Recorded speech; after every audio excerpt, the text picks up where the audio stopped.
some music playing.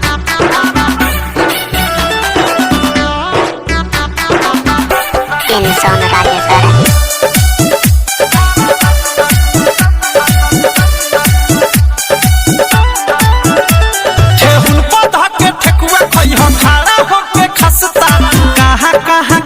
मिली सुन ल बेवस्ता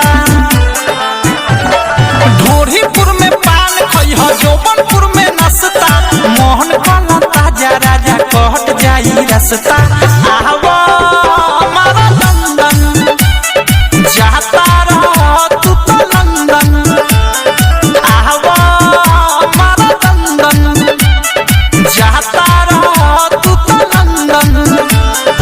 इंसान राजेश्वरा।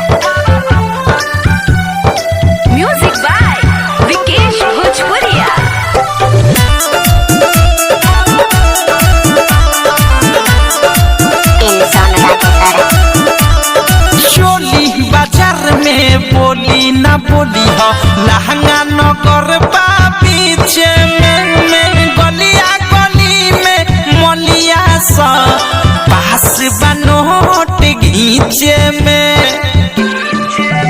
अरे चोली बाजार में बोली ना बोली हो लहंगा नगर पीछे में गलिया गली में मलिया सा पास बनोट घीचे में झूलापुर रसगुल्ला खइह सायापुर सब पापड़ी महलपुर में मिश्री मिली सोट के खइह बाबरी लालीपुर में घूमे सब छौरी खाली लाबरी जाए के बेरी खालो हो जवानी के मुर्गा बड़ी आवा हमारा लंदन जाता रह तू तो लंदन आवा हमारा लंदन जाता रह तू तो लंदन।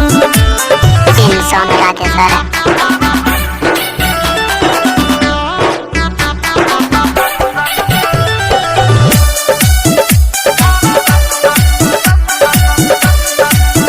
इंसान राजेश्वरा।